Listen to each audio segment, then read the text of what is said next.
ಆತ್ಮೀಯ ವೀಕ್ಷಕರಿಗೆಲ್ಲ ಇಂದಿನ ಸಂಚಿಕೆಗೆ ಪ್ರೀತಿಯ ಸ್ವಾಗತ. ವೀಕ್ಷಕರೇ, ಇವತ್ತು ನಮ್ಮ ಜೊತೆ ಇದ್ದಾರೆ ರಾಜ್ಯ ಮಾಹಿತಿ ಆಯೋಗದ ಕಲಬುರಗಿ ಪೀಠದ ನೂತನ ಆಯುಕ್ತರಾಗಿ ನಿಯುಕ್ತಿ ಹೊಂದಿದಂಥ ಸನ್ಮಾನ್ಯ ಶ್ರೀ ಬಿ ವೆಂಕಟ್ ಸಿಂಗ್ ಅವರು. ಮಾಹಿತಿ ಆಯೋಗ ಅಥವಾ ಮಾಹಿತಿ ಹಕ್ಕು ಅಧಿನಿಯಮ ಪ್ರಾರಂಭಗೊಂಡು 20 ವರ್ಷಗಳು ಸಂದವು. 20 ವರ್ಷಗಳ ಕಾಲಘಟ್ಟದಲ್ಲಿ ಅನೇಕ ಬದಲಾವಣೆಗಳನ್ನು, ಒಂದು ರೀತಿಯಲ್ಲಿ ಸರ್ಕಾರವನ್ನು ಉತ್ತರದಾಯಿತ್ವವನ್ನಾಗಿ ಮಾಡಲು ಈ ಮಾಹಿತಿ ಆಯೋಗ ಭಾಳ ಪ್ರಮುಖ ಕೆಲಸ ಕಾರ್ಯಗಳನ್ನು ಮಾಡ್ತಾ ಇದೆ.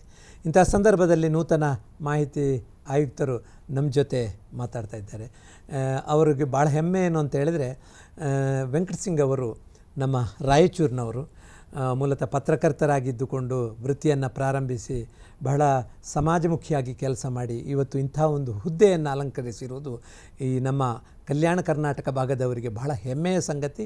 ಮತ್ತು ರಾಜ್ಯದಲ್ಲಿ ನೂತನ ಆಯುಕ್ತರ ನೇಮಿಸುವಾಗ ಕಲ್ಯಾಣ ಕರ್ನಾಟಕ ಭಾಗದಿಂದ ಆಯುಕ್ತರನ್ನಾಗಿ ಇವರನ್ನು ನಿಯುಕ್ತಿಗೊಳಿಸಿರುವುದು ಕೂಡ ಸಂತಸ ಸಂಗತಿ. ಸರ್, ನಿಮಗೆ ಕಾರ್ಯಕ್ರಮಕ್ಕೆ ಸ್ವಾಗತ ಮತ್ತು ನಮಸ್ಕಾರ. ನಮಸ್ಕಾರ. ವೆಂಕಟ್ ಸಿಂಗ್ ಅವರೇ, ಒಂದು ಈ ಮಾಹಿತಿ ಆಯೋಗ ಅಂದಾಗ ಇದು ಬಹಳ ದೊಡ್ಡ ವ್ಯಾಪ್ತಿಯನ್ನು ಹೊಂದಿರತಕ್ಕಂಥದ್ದು. ರಾಜ್ಯ ಮಟ್ಟದಲ್ಲಿ ಕೆಲಸ ಮಾಡುವಂಥ ಆಯುಕ್ತರು ಕೂಡ ಹೌದು. ಅಂದರೆ ಕಲಬುರಗಿ ಪೀಠಕ್ಕೆ ನಿಮ್ಮನ್ನು ನಿಯುಕ್ತಿ ಮಾಡಿದ್ದಾರೆ. ಈ ಮಾಹಿತಿ ಆಯೋಗದ ಉದ್ದೇಶ ಏನು ಮುಖ್ಯವಾಗಿ? ಮಾಹಿತಿ ಎಂಬುದು ಸಾರ್ವಜನಿಕರಿಗೆ ದೊರೆಯಬೇಕು ಎಂಬುದು ಪರಿಕಲ್ಪನೆ ಇಡೀ ಭಾರತದ ದೇಶ ಸೇರಿದಂತೆ ವಿಶ್ವದ ಅನೇಕ ರಾಷ್ಟ್ರಗಳಲ್ಲಿ ಮಾಹಿತಿ ಹಕ್ಕು ಕಾಯ್ದೆಗಳು ಜಾರಿಯಲ್ಲಿವೆ. ನಮ್ಮ ಭಾರತದಲ್ಲಿ ಮಾಹಿತಿಯ ಹಕ್ಕು ಕಾಯ್ದೆ ಜಾರಿಗೆ ಬರುವ ಮುನ್ನ ಒಂದು ರಾಜ್ಯದಲ್ಲಿ ಕೂಲಿ ಕಾರ್ಮಿಕರಿಗೆ ದೊರೆತಕ್ಕಂಥ ಸಂಬಳದ ಮಾಹಿತಿಯನ್ನು ಆ ಕಾರ್ಖಾನೆಯ ಮಾಲಕರು ಸರಿಯಾಗಿ ರೀತಿಯಲ್ಲಿ ಅವರಿಗೆ ತೋರಿಸ್ತಿರಲ್ಲ. ಅವರು ಹಾಜರಾತಿಗೆ ಸಂಬಂಧಪಟ್ಟಂತಾಗಲಿ, ಅವರ ವೇತನಕ್ಕೆ ಸಂಬಂಧಪಟ್ಟಂತಾಗಲಿ ಅದು ಮಾಹಿತಿ ಸರಿಯಾಗಿ ದೊರೆಯುತ್ತಿರಲಿಲ್ಲ. ಆ ಕಾರ್ಮಿಕರು ಒಂದು ಬಾರಿ ಕಾರ್ಖಾನೆ ಮಾಲಕರನ್ನು ಕೇಳ್ತಾರೆ, ನೀವು ನಮಗೆ ನಮ್ಮ ದುಡಿಮೆಯ ಅವಧಿ ಮತ್ತು ನಮಗೆ ಸಿಗ್ತಕ್ಕಂಥ ಸಂಬಳದ ಮಾಹಿತಿಯನ್ನು ಸರಿಯಾಗಿ ನೀಡುತ್ತಿಲ್ಲ, ಮಾಹಿತಿ ಕೊಡಬೇಕು ಅಂತೇಳಿ ಅವರೊಂದು ಒತ್ತಾಯ ಮಾಡ್ತಾರೆ. ಒತ್ತಾಯ ಮಾಡಿದಾಗ ಅದು ಮಾಲಕರು ನಿರಾಕರಣೆ ಮಾಡ್ತಾರೆ. ನಿರಾಕರಣೆ ಮಾಡಿದಾಗ ಅದು ಒಂದು ಆಂದೋಲನವಾಗಿ ರೂಪುಗೊಳ್ಳುತ್ತದೆ. ಅಂದರೆ ತಾವು ಮಾಡಿದ ತಮ್ಮ ದುಡಿಮೆಯ ಪ್ರತಿಫಲ ಮತ್ತು ತಮ್ಮ ಸಮಯದ ಬಗ್ಗೆ ನಮಗೆ ಮಾಹಿತಿ ಬೇಕು, ನೀವು ಅನಗತ್ಯವಾಗಿ ನಮ್ಮನ್ನು ದುಡಿಮೆಗೆ ಅನಗತ್ಯವಾಗಿ ನಮ್ಮ ಕಡಿತ ಮಾಡಿಕೊಂಡು ನೀವು ಸಂಬಳ ಕೊಡ್ತಿದ್ದೀರಿ ಅಂತೇಳಿ ಒಂದು ಹೋರಾಟ ನಡೀತದೆ. ಅತಿ ಫಲವಾಗಿ ಇದು ಇಡೀ ಭಾರತದಲ್ಲಿ ಇದೊಂದು ಆಂದೋಲನವಾಗಿ ರೂಪುಗೊಳ್ಳುತ್ತದೆ. ಸುಮಾರು ಒಂದು ದಶಕದ ಕಾಲ ಹೋರಾಟದ ನಂತರ ಇದು ಪಾರ್ಲಿಮೆಂಟ್ನಲ್ಲಿ ಚರ್ಚೆಯಾಗಿ 2005ರಲ್ಲಿ ಇದು ಕಾಯ್ದೆ ಲೋಕಸಭೆಯಲ್ಲಿ ಮತ್ತು ರಾಜ್ಯಸಭೆಯಲ್ಲಿ ಅನುಮೋದನೆಗೊಳ್ಳುವ ಮೂಲಕ ಒಂದು ಕಾಯ್ದೆಯಾಗಿ ರೂಪುಗೊಳ್ಳುತ್ತದೆ. ಇದು RTI act, right to information act 2005ರಲ್ಲಿ ಸಂಸತ್ ಮೂಲಕನೇ ಇದು ಅಂಗೀಕಾರಗೊಂಡಂಥ ಒಂದು ಕಾಯ್ದೆ. ಅಂದರೆ ಅದೇ ವರ್ಷ 2005 ಅಕ್ಟೋಬರ್ 5ರಂದು ಪ್ರಾರಂಭಗೊಂಡಂಥ ಈ ಮಾಹಿತಿ ಹಕ್ಕು ಅಧಿನಿಯಮ ಏನಿದೆ ಅದು ಕರ್ನಾಟಕದಲ್ಲಿ ಅದೇ ವರ್ಷ ಜಾರಿ ಆಯಿತು. ಅದೇ ವರ್ಷ ಇಡೀ ಭಾರತ ದೇಶದಲ್ಲಿ ಕೇಂದ್ರ ಸರ್ಕಾರ ಪಾರ್ಲಿಮೆಂಟ್ನಲ್ಲಿ ಯಾವ ಸಂದರ್ಭದಲ್ಲಿ ಇದು ಅನುಮೋದನೆಯಾಗಿ ಕಾಯ್ದೆ ಆಯಿತು, ಅದೇ ವರ್ಷವೇ ಕರ್ನಾಟಕದಲ್ಲಿ, ಇಡೀ ಭಾರತ ದೇಶದಲ್ಲಿ ಕರ್ನಾಟಕದಲ್ಲಿ 2005ರಲ್ಲಿ ಈ ಕಾಯ್ದೆ ಜಾರಿಯಾಗುವ ಮೂಲಕ ಕರ್ನಾಟಕ ಮಾಹಿತಿ ಆಯೋಗ ಅನ್ನು ರಚನೆ ಮಾಡಲಾಯಿತು. ಅಂದರೆ ಒಂದು 20 ವರ್ಷಗಳ ಇತಿಹಾಸ ಇದೆ. ಏನು ರಾಜ್ಯ ಮಾಹಿತಿ ಆಯೋಗದ ಸ್ವರೂಪ ಹೇಗಿರ್ತದೆ? ರಾಜ್ಯ ಮಾಹಿತಿ ಆಯೋಗದ ಸ್ವರೂಪ ಅಂತಂದರೆ, ರಾಜ್ಯದಲ್ಲಿ ಸಾರ್ವಜನಿಕರಿಗೆ ಸರ್ಕಾರದ ಉತ್ತರದಾಯಿತ್ವ ಮತ್ತು ಭ್ರಷ್ಟಾಚಾರದ ನಿರ್ಮೂಲನೆ ಮತ್ತು ಪಾರದರ್ಶಕತೆ, ಈ 3 ಅಂಶಗಳನ್ನು ಸಾರ್ವಜನಿಕರಿಗೆ ತಿಳಿಬಯಸುವುದೇ ಮಾಹಿತಿ ಆಯೋಗದ ಪ್ರಮುಖ ಕಾರ್ಯ. ಸಾರ್ವಜನಿಕರು ಸರ್ಕಾರದ ಎಲ್ಲ ಯೋಜನೆಗಳು, ಸರ್ಕಾರ ಖರ್ಚು ಮಾಡ್ತಕ್ಕಂಥ ಎಲ್ಲ ಖರ್ಚು ವೆಚ್ಚಗಳು, ಸರ್ಕಾರದ ಆದೇಶಗಳು, ಸರ್ಕಾರದ ನಿಯಮಗಳು, ಸರ್ಕಾರದ ಸುತ್ತೋಲೆಗಳು, ಸರ್ಕಾರದ ಆಗು ಹೋಗುಗಳ ಬಗ್ಗೆ ಒಬ್ಬ ಸಾಮಾನ್ಯ ಜನರಿಗೂ ಸಹ ಮಾಹಿತಿ ದೊರೆಯಬೇಕು ಎಂಬುದೇ ಈ ಮಾಹಿತಿ ಹಕ್ಕು ಕಾಯ್ದೆಯ ಮುಖ್ಯ ಉದ್ದೇಶ. ಸಾರ್ವಜನಿಕರು ತಾವು ಬಯಸಿದ ಮಾಹಿತಿಯನ್ನು ಮುಕ್ತವಾಗಿ ಪಡೆದುಕೊಳ್ಳಲು ಈ ಆಯೋಗ ರಚನೆಯಾಗಿದ್ದು, ಕಾಯ್ದೆಯಲ್ಲಿ ಸಹ ಆ ರೀತಿಯ ಒಂದು ಅವಕಾಶವನ್ನು ಸಾರ್ವಜನಿಕರಿಗೆ ಮಾಡಿಕೊಟ್ಟಿದೆ.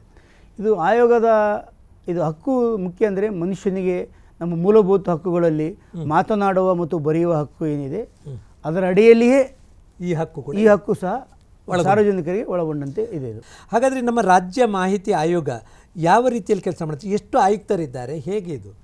ನಮ್ಮ ರಾಜ್ಯ ಮಾಹಿತಿ ಆಯೋಗದಲ್ಲಿ ಒಟ್ಟು ಮುಖ್ಯ ಆಯುಕ್ತರು ಸೇರಿ 11 ಜನ ಕಾರ್ಯನಿರ್ವಹಿಸ್ತಾರೆ. 8 ಜನ ಆಯುಕ್ತರು ಬೆಂಗಳೂರು ಪೀಠದಲ್ಲಿ ಇರ್ತಾರೆ. ಒಂದು ಬೆಳಗಾವಿ ಪೀಠದಲ್ಲಿ ಒಬ್ಬರು ಆಯುಕ್ತರು, ಕಲಬುರಗಿ ಪೀಠದಲ್ಲಿ ಒಬ್ಬ ಆಯುಕ್ತರು ಇರ್ತಾರೆ. ಕಲಬುರಗಿ ಪೀಠದಲ್ಲಿರ್ತಕ್ಕಂಥ ಆಯುಕ್ತರ ಕಾರ್ಯಾಚರಣೆ ಇಡೀ ಕಲ್ಯಾಣ ಕರ್ನಾಟಕ ಭಾಗದ 7 ಜಿಲ್ಲೆಗಳು ಬರ್ತವೆ.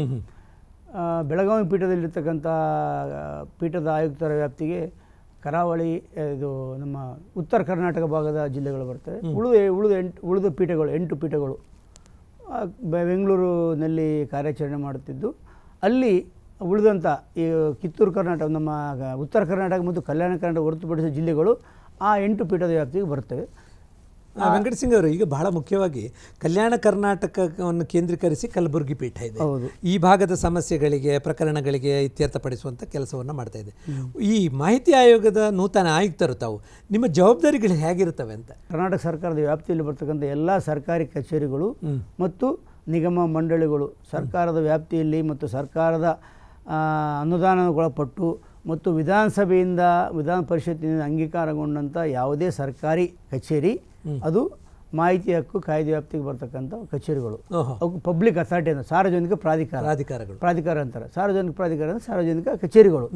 ಪ್ರತಿ ಕಚೇರಿಯಲ್ಲಿ ಒಬ್ಬೊಬ್ಬ ಸಾರ್ವಜನಿಕ ಮಾಹಿತಿ ಅಧಿಕಾರಿ ಇರ್ತಾನೆ. ಪಂಚಾಯಿತಿಯಿಂದ ಹಿಡಿದು ಪಾರ್ಲಿಮೆಂಟ್ವರೆಗೆ ಒಬ್ಬೊಬ್ಬ, ಪ್ರತಿ ಪಂಚಾಯಿತಿಯಿಂದ ಹಿಡಿದು ಜಿಲ್ಲಾ ಪಂಚಾಯಿತಿ, ತಾಲೂಕು ಪಂಚಾಯಿತಿ, ಜಿಲ್ಲಾಧಿಕಾರಿ ಕಚೇರಿ, ಒಟ್ಟು ಯಾವುದೇ ಸರ್ಕಾರಿ ಕಚೇರಿ ಮಾಹಿತಿ ಅಧಿಕಾರಿ ಅಲ್ಲಿ ಇರಬೇಕು. ಮಾಹಿತಿ ಅಧಿಕಾರಿಯು ಡಿಸಿಗ್ನೇಟೆಡ್ ಅಂದರೆ ಅದು ಒಂದೊಂದು ಪೋಸ್ಟ್ ಏನು ಇರೋಂಗಿಲ್ಲ, ಅದು ಯಾವುದೇ ಒಬ್ಬ ಅಧಿಕಾರಿನ ನೇಮಿಸುವುದು, ಅದಕ್ಕೆ ಡಿಸಿಗ್ನೇಟ್ ಮಾಡಿರ್ತಾರೆ. ಇಂಥವರು ಮಾಹಿತಿ ಅಧಿಕಾರಿ ಜವಾಬ್ದಾರಿ ನಿರ್ವಹಿಸಲು ಒಬ್ಬರಿಗೆ ನಿರ್ದೇಶನ ಅಂದರೆ ನಿಯೋಜನೆ ಮಾಡಿರ್ತಾರೆ.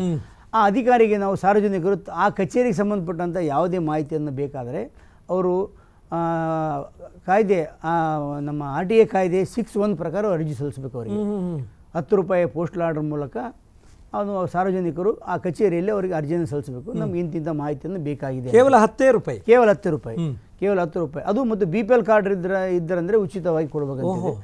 ಆ ಅಧಿಕಾರಿ 30 ದಿನದೊಳಗಾಗಿ ಅರ್ಜಿದಾರ ಕೋರಿದಂಥ ಮಾಹಿತಿಯನ್ನು ಕೊಡಬೇಕು. ಇಲ್ಲವಾದರೆ ಅವರು ಒಂದು ವೇಳೆ ತಮ್ಮ ಕಚೇರಿಗೆ ಆ ವಿಷಯ ಸಂಬಂಧಿಲ್ಲ ಅಂತಂದರೆ ನಮ್ಮ RTA ಕಾಯ್ದೆ 6(3) ಅದನ್ನು ಯಾವ ಕಚೇರಿಗೆ ಸಂಬಂಧಪಟ್ಟಿದ್ದು ಅದನ್ನು ವರ್ಗಾವಣೆ ಮಾಡಬೇಕು. ಆ ವರ್ಗಾವಣೆ ಮಾಡಿದ ಮಾಹಿತಿಯನ್ನು ಅರ್ಜಿದಾರನಿಗೆ ಕೊಡಬೇಕು.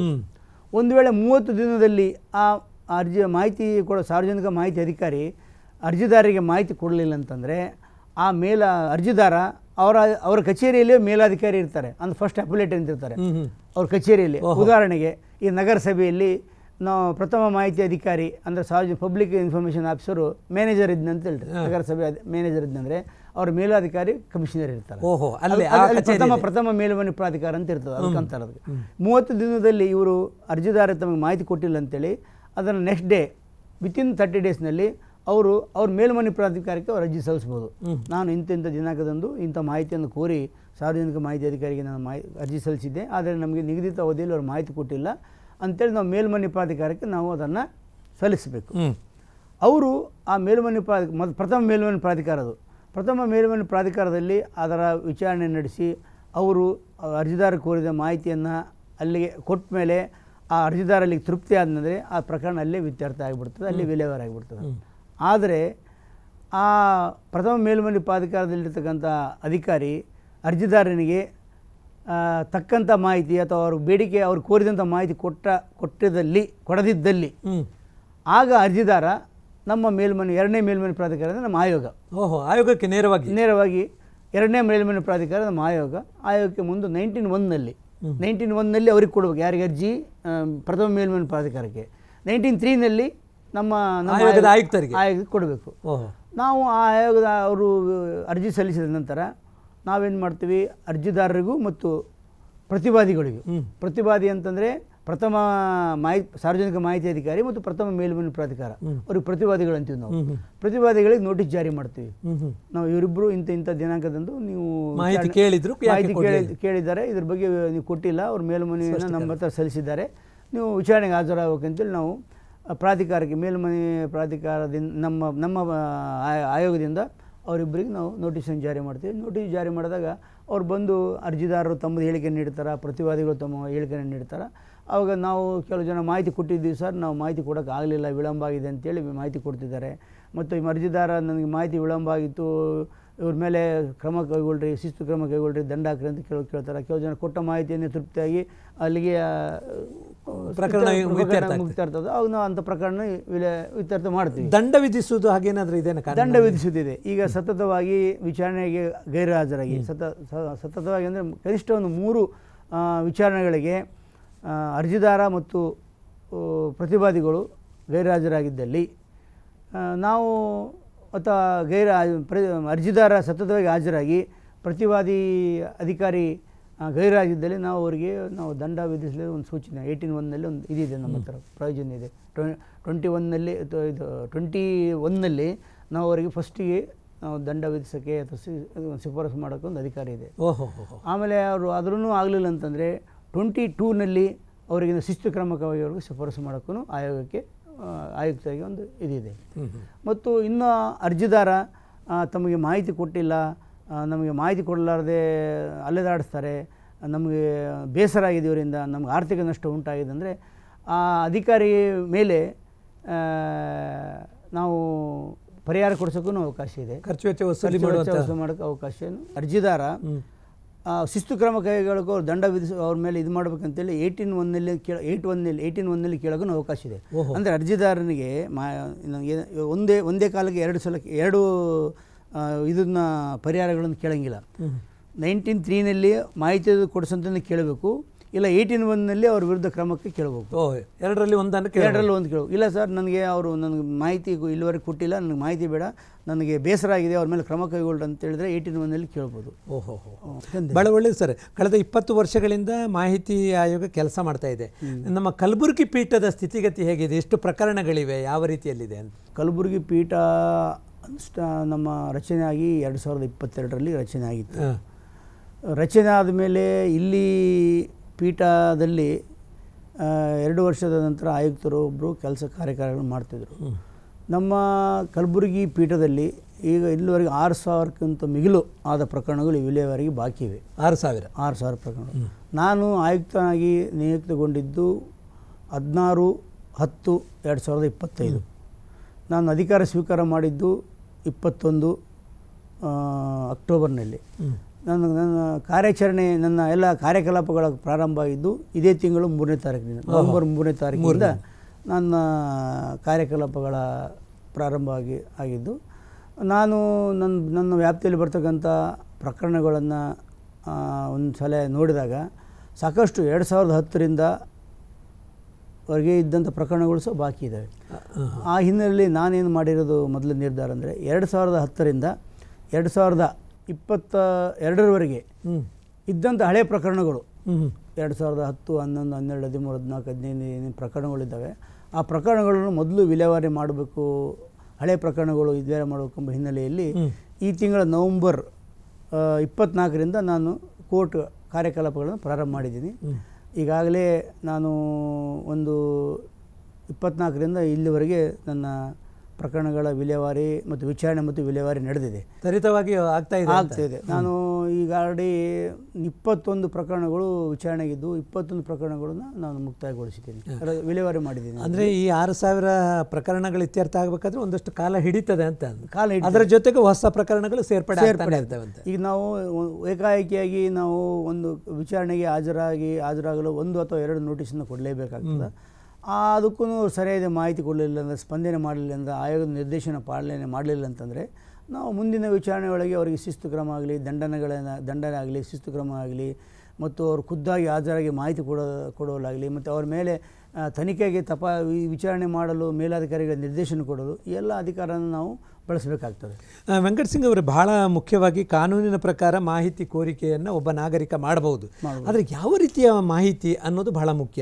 ಕೆಲವೊಂದು ಮಾಹಿತಿಗಳನ್ನು ಹಂಚಿಕೊಳ್ಳಿಕ್ಕೆ ಆಗೋದಿಲ್ಲ, ಅಂದರೆ ಅವು ಗೌಪ್ಯತೆಯನ್ನು ಕಾಪಾಡಬೇಕಾಗ್ತದೆ, ಭದ್ರತೆಗೆ ಸಂಬಂಧಪಟ್ಟಂತೆ ಅಂತ. ಯಾವ ಮಾಹಿತಿಯನ್ನು ಕೋರಬಹುದು ಅಥವಾ ಯಾವುದನ್ನು ಕೋರಬಾರದು ಅಂತ?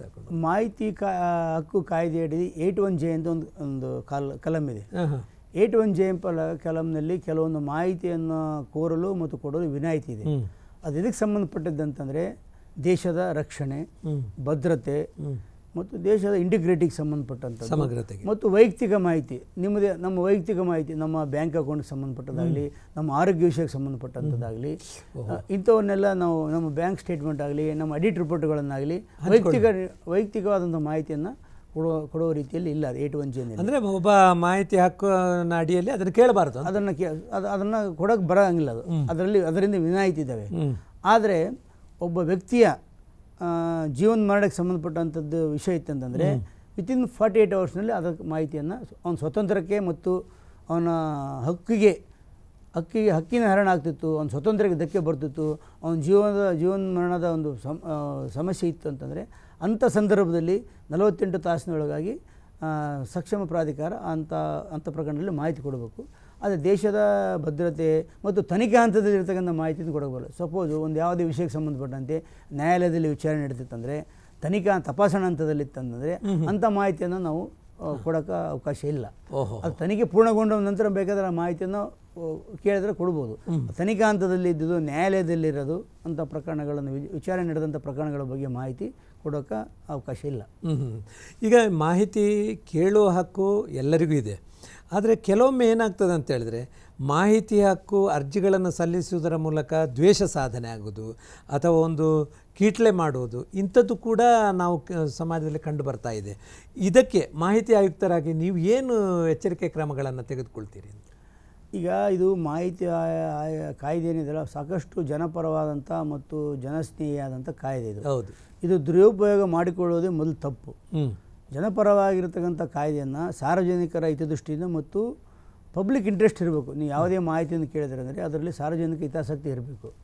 ಸಾರ್ವಜನಿಕ ಹಿತಾಸಕ್ತಿಯನ್ನು ಮರೆತು ಅದನ್ನು ದುರುಪಯೋಗಪಡಿಸಿಕೊಳ್ಳಲು ಆ ಮಾಹಿತಿಯನ್ನು ಕೇಳೋದು ತಪ್ಪಿದೆ. ಆ ಹಿನ್ನೆಲೆಯಲ್ಲಿಯೂ ಸಾಕಷ್ಟು ಪ್ರಕರಣಗಳಲ್ಲಿ ಈ ಸಾರ್ವಜನಿಕ ಹಿತಾಸಕ್ತಿ ವಿರುದ್ಧವಾಗಿ ವೈಯಕ್ತಿಕವಾಗಿ ಮತ್ತು ಕಿರುಕುಳ ಕೊಡಲು ಮತ್ತು ಬೇರೆ ಬೇರೆ ರೀತಿಯಲ್ಲಿ ಮಾಹಿತಿಯನ್ನು ಪಡೆಯಲು ಇಚ್ಛಿಸಿ ಅದರ ಮಾಹಿತಿಯನ್ನು ಪಡೆದು ದುರುಪಯೋಗಪಡಿಸಿಕೊಂಡ ಪ್ರಕರಣಗಳ ಹಿನ್ನೆಲೆಯಲ್ಲಿ ಮತ್ತು ಅಂಥ ವ್ಯಕ್ತಿಯ ಏನು ಆ ಮಾಹಿತಿಯಿಂದ ದುರುಪಯೋಗಪಡಿಸಿಕೊಂಡಿದ್ದರಂದರೆ ಅದು ಪದೇ ಅದೇ ಮಾಹಿತಿಯನ್ನು ಕೇಳ್ತಿದ್ದರಂದರೆ ಒಂದು 100ಕ್ಕೂ ಹೆಚ್ಚು ಅರ್ಜಿಗಳನ್ನು ಒಂದೇ ಕುಟುಂಬದಿಂದ ಸಲ್ಲಿಸ್ತಿದ್ದರಂದರೆ ಅಂಥ ಪ್ರಕರಣಗಳಲ್ಲಿ ನಾವು ಆ ಮಾಹಿತಿ ಕೋರುವಂಥ ಮಾಹಿತಿದಾರನನ್ನು ನಿರ್ಬಂಧಿಸ್ತಕ್ಕಂಥ ಒಂದು ಇದನ್ನು ಇದೆ.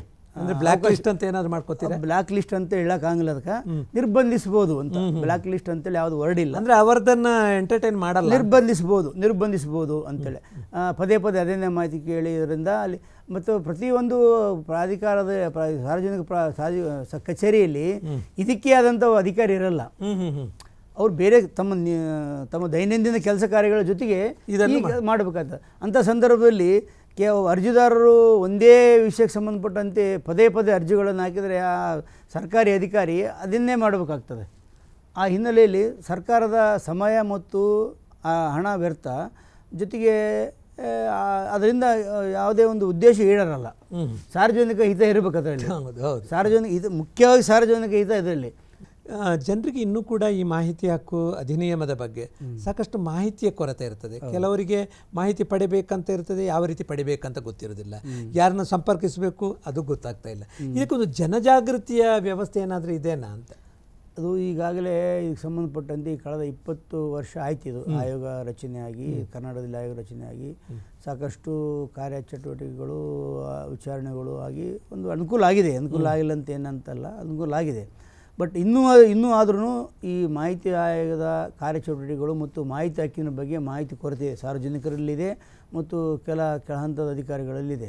ಹೀಗಾಗಿ ನಾವು ಅಧಿಕಾರಕ್ಕೆ ವಹಿಸಿಕೊಂಡ ನಂತರ ಮೊದಲು ಮಾಡಿದ ಕೆಲಸ ಅಂತಂದರೆ, ಇಂದಿನ ನಮ್ಮ ಒಂದು 8 ತಿಂಗಳಿಂದ ಕೆಲವು ಜನ ಆಯುಕ್ತರ ನೇಮಕಗೊಂಡು ಪ್ರತಿ ಜಿಲ್ಲೆಯಲ್ಲಿ ಸಂಚಾರ ಮಾಡಿ ಅಲ್ಲಿ ಆಯಾ ಜಿಲ್ಲೆಯಲ್ಲಿ ಜಿಲ್ಲಾಡಳಿತದ ಒಂದು ಸಹಯೋಗದೊಂದಿಗೆ ಒಂದು ಕಾರ್ಯಾಗಾರಗಳನ್ನು ಏರ್ಪಾಡು ಮಾಡ್ತಿದ್ದಾರೆ.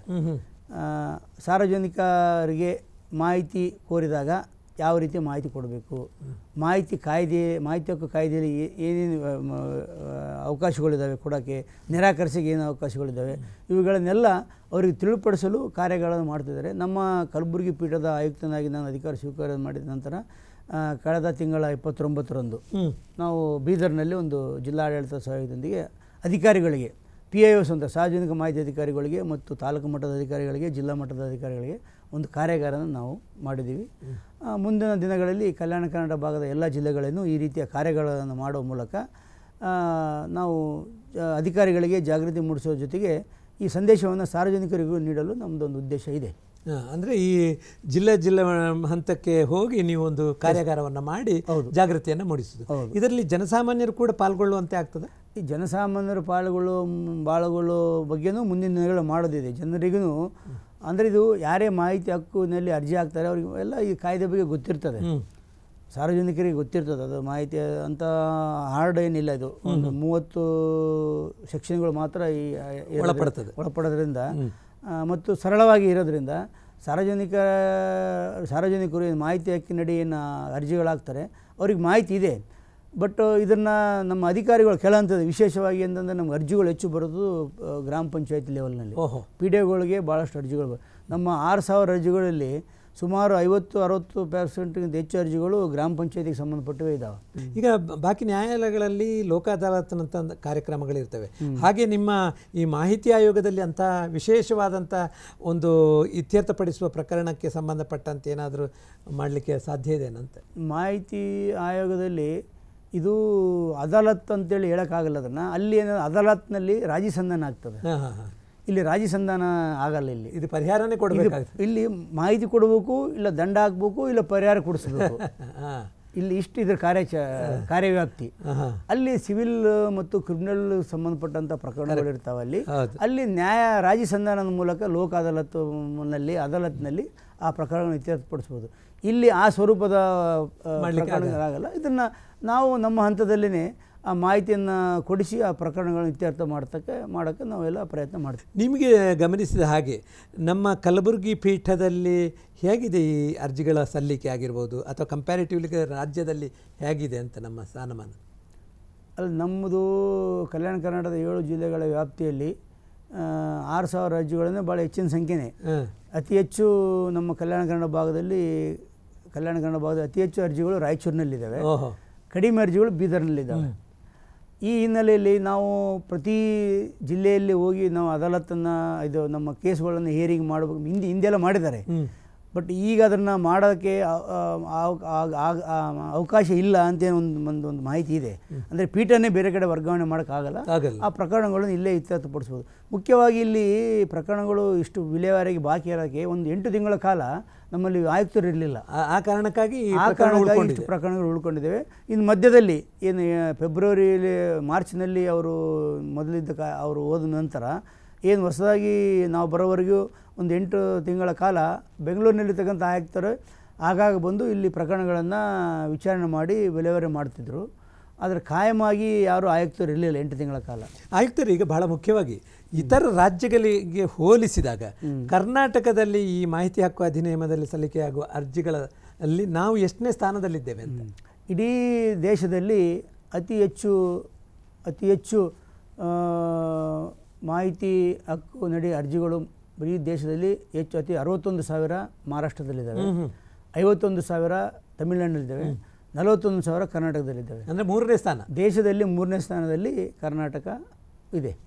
ಒಂದು ನ್ಯಾಯವನ್ನು ಅಥವಾ ಪರಿಹಾರವನ್ನು ಕಲ್ಪಿಸಬೇಕು, ಸಾರ್ವಜನಿಕರಿಗೆ ಸೂಕ್ತ ರೀತಿಯಲ್ಲಿ ಮಾಹಿತಿಯನ್ನು ಒದಗಿಸಬೇಕು ಅನ್ನುವ ನೆಲೆಯಲ್ಲಿ ನಿಮ್ಮ ಆಲೋಚನೆಗಳು, ಯೋಜನೆಗಳು ಏನಿದೆ? ಪ್ರಥಮ ಬಾರಿಗೆ ಕಲ್ಯಾಣ ಕರ್ನಾಟಕ ಭಾಗದವರೊಬ್ಬರಿಗೆ ಒಂದು ಈ ಪೀಠದ ಒಂದು ಆಯುಕ್ತರನ್ನಾಗಿ ನೇಮಕ ಮಾಡಿದ್ದಾರೆ.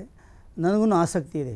ಈ ಭಾಗದಲ್ಲಿ ಕೆಲಸ ಮಾಡ್ತಕ್ಕಂಥ ಅವಕಾಶ ನನಗೆ ದೊರೆತಿದೆ. ಆ ಅವಕಾಶವನ್ನು ಸದುಪಯೋಗಪಡಿಸಿಕೊಂಡು ಇಲ್ಲಿ ಸಾರ್ವಜನಿಕರ ಹಿತಾಸಕ್ತಿಗೆ ಅನುಗುಣವಾಗಿ ಬರ್ತಕ್ಕಂಥ ಎಲ್ಲ ಅರ್ಜಿಗಳನ್ನು ತ್ವರಿತವಾಗಿ ವಿಲೇವಾರಿ ಮಾಡುವುದರ ಜೊತೆಗೆ ಈ ಭಾಗಕ್ಕೆ ಒಂದು ನ್ಯಾಯ ಒದಗಿಸಬೇಕು. ಮತ್ತು ಈ ಭಾಗದವನಾದ ನಾನು ಕಲ್ಯಾಣ ಕನ್ನಡ ಭಾಗದವನಾದ ನನಗೆ ಈ ಭಾಗದಲ್ಲಿ ದೊರೆತ ಅವಕಾಶವನ್ನು ಸಾರ್ವಜನಿಕರ ಹಿತದೃಷ್ಟಿಯಿಂದ ಮತ್ತು ಪ್ರಾಮಾಣಿಕವಾಗಿ ಕೆಲಸ ಮಾಡುವ ಮೂಲಕ ಅವರಿಗೆ ಮಾಹಿತಿ ಒದಗಿಸಬೇಕೆಂಬ ಒಂದು ಉದ್ದೇಶ ನನ್ನಲ್ಲಿದೆ. ಅದನ್ನು ಮಾಡೋ ಒಂದು ಪ್ರಯತ್ನ ನಾನು ಮಾಡ್ತೇನೆ. ಮಾಹಿತಿ ಕೋರಿಕೆ ಅರ್ಜಿ ಸಲ್ಲಿಸುವವರಿಗೆ ನಿಮ್ಮ ಕಿವಿ ಮಾತು ಏನು? ನಾನು ಕಿವಿ ಮಾತು ಏನಂತಂದರೆ, ಯಾವುದೇ ಸಾರ್ವಜನಿಕರು ತಮ್ಮ ಮಾಹಿತಿ ಕೋರಿ ಅರ್ಜಿ ಸಲ್ಲಿಸುವಾಗ ಅದರಲ್ಲಿ ಸಾರ್ವಜನಿಕ ಹಿತಾಸಕ್ತಿಯನ್ನು ಗಮನದಲ್ಲಿಟ್ಟುಕೊಂಡು ಸಲ್ಲಿಸಬೇಕು.